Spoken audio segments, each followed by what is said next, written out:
show you guys this. I think this is important for you to see. And most of you, like I said, have heard about this by now. And it's not good. Not good at all. All right. Let's take a look here. Here's one article from the New York Times that kind of gives us the intro into this. All right. So let's take a look. Jersey City shooting, suspect linked to Black Hebrew Israelite group. The Black Hebrew Israelites have been labeled a hate group. The suspect wrote anti-Semitic and anti-police posts, an official said. So we have a situation in Jersey City where there's something that is clearly an anti-Semitic attack, something that people will describe as a hate crime, right?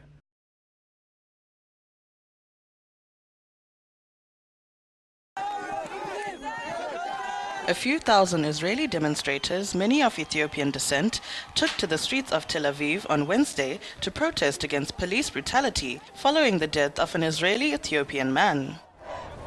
24-year-old Yehuda Biada was shot and killed by an Israeli policeman on January 18. Israeli media said the man was wielding a knife and was mentally ill.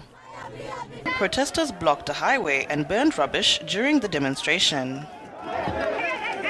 Israeli police arrested 11 people over the protest, and 6 police officers sustained minor injuries, 40,000 people with Ethiopian heritage. Well, the policeman's version is not according to my opinion of Mr. Solomon. I just simply refuse to believe that Mr. Solomon was a very violent person.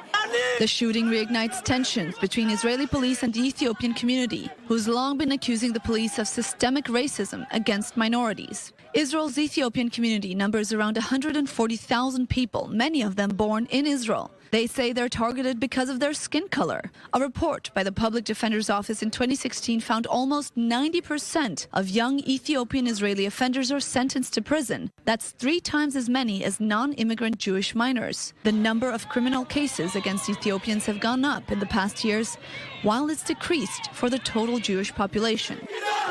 The issue being labeled as the Israeli Black Lives Matter. I think for sure we can compare it to the Black Lives Matter campaign in the US. We can see here also that the police is treating Ethiopian minorities as suspects, as immediate suspects, and using against them violence in a manner that is not proportionate to any other population. I want to give all the praises and the honor to Yahweh Bahashem, Yahweh Shai Bahashem, Barakah HaKodash, and double honors to the apostles and the elders of Great Millstone. Shalom to the elect. I want to touch on this video here, okay, on the conspiracies and the lies and the treachery, the deceit, the madness, and everything else that goes on with what we see going on that's happening. Now, in light of this situation with the New Jersey City shooting, Salakia, they automatically accused Black Hebrew Israelites and targeted them of that. And my question is, what happened to what's going on with the so-called Black Ethiopian Jew? Because they'll say the Black Ethiopian Jew as well, okay?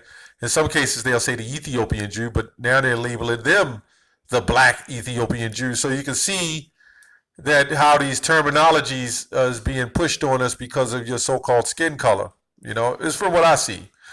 Although some of them Ethiopian Jews are Israelites, and because we are mingled amongst them, we don't escape those curses either until the Lord returns, Now, I want to also go into this situation in Sandy Hook Elementary School shooting, okay? We also can go into the Dylan Ruth and what happened there when he committed the true anti-Semitism act, okay, against the so-called Black church, which they wasn't practicing being Israelites anyway. But why wasn't Dylan Ruth's faith comprised in this whole situation as a Christian. Okay. Now, also the Sandy Hook. Let me read this. It says the Sandy Hook Elementary School shooting occurred December 4th, 2012 in Newton, Connecticut. The perpetrator, Adam Lanza, fatally shot his mother before murdering 20 students and 6 staff members at Sandy Hook Elementary School, and later committed suicide. A number of fringe figures have promoted conspiracy theories that doubt of this or dispute what occurred at Sandy Hook. Various conspiracy theorists have claimed, for an example, that the massacre was actually orchestrated by the U.S. government as part of an elaborate plot to promote stricter gun rules or gun control laws. The more common conspiracy theory initially popularized by Alex Jones. Okay, so anyway, we see here when it comes to the Sandy Hook shooting, we see when it came to the Oklahoma City bombing, even 9/11. Everybody went in and did the homework and found out pretty much it was all orchestrated, it was all set up. Somehow, with this situation here, there's no other nationality coming out saying, well, wait a minute, this was all set up, this was fake, this was a hoax. Nobody's saying it. This guy who's supposedly been with the ICGC Comforter School, he's an Israelite, another Israelite sect, as they say, who believe he's the God-sent comforter. Okay? At the end of it all, this man, God-sent comforter, was arrested on tax evasion and charges of fraud or whatever the case is. Now all of a sudden, these guys come out of the woodworks and supposedly been in this school and have committed a mass shooting on the so-called the Jewish population. So you got to put that together and see the fraud that's behind it. Okay, so this is what they do. Okay. Okay, this is Micah 2:1.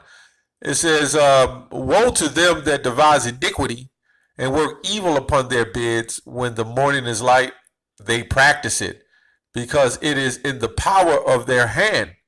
So these are the things that's happening when they want to demonize you in a particular, as a whole, in a group.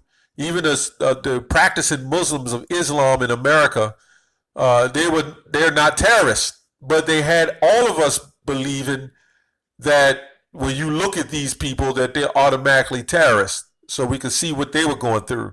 And this is the same thing we see now. So now when they see you walking around with fringes on and a big beard, they are automatically going to look at you as a terror. So how are they putting the face of terror on a non-violence group that is actually out on the highways prophesying? Okay? So then when we see these Ethiopian Jews, okay, who, when you go back years ago, for brothers who are older, when you go back years ago, a lot of these were starving Ethiopians, and they was having the UNICEF programs to help feed the hungry. And the Israeli military, the Israeli state took them in. And in order to be part of the Israeli government, you must fight in the military. Well, now they're also being discriminated, just like the so-called blacks in America, okay? Let me say the Israelites in America. So you see the same thing kind of being perpetuated, you know? Genesis 9, verse 6, whosoever shed man's blood, by man's blood by man shall his blood be shed. Okay, so, this is the reason why a lot of this, stuff is transpiring. And all of a sudden they blame a group because, and they're putting it on the Israelites, because we say, according to the Bible, there's going to be a reckoning, there's going to be payback for what was done to the nation of Israel. But we always include the power of the Most High, okay, and the spirit of his son who's going to come and do it. Unlike Islam, I'm talking about the radical Islam groups, which a lot of that is set up, government set up too, I believe, who says that in the name of Allah, strap bombs around you, go blow themselves up and blow people up. And they're trying to link us with that type of, theology, so to speak. And Well, let me say that type of action, and we're not doing anything like that. But this is why we do understand how to get us demonized fully is to set up agents in your camps, or follow you. And a lot of people say that's why I don't follow camps. It doesn't matter if you're in a camp. If you're not in the camp, it's not going to matter. This is not, camps are easily used because they can dictate them themselves. But it doesn't matter. It's not going to matter if you're in a camp or you're not in a camp. If you're on that list of following, even watching these videos, or you're a Hebrew Israelite, you're going to be labeled as a terrorist. It doesn't have anything to do with the camps. Let's get that straight. Okay? Let's get that straight. Isaiah 42 and I'm just making this short video. Isaiah 42 and 24. Who gave Jacob for a spoil and Israel to the robbers? Did not the Lord? Okay, he against whom we have sinned, for they would not walk in his ways, neither were they obedient unto his laws. Okay, therefore he poured upon them the fury of his anger and the strength of battle, and it has set him on fire round about. So this is why, no matter what nation we tend to go into, even in Ethiopia, guess what? You're going to catch it too. It doesn't matter. I believe a good portion of them Ethiopians that's going through that, I believe a portion of them are Israelites.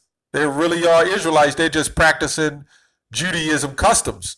Remember when the scripture says, I will spread you throughout the world, the earth, and there you shall serve other gods.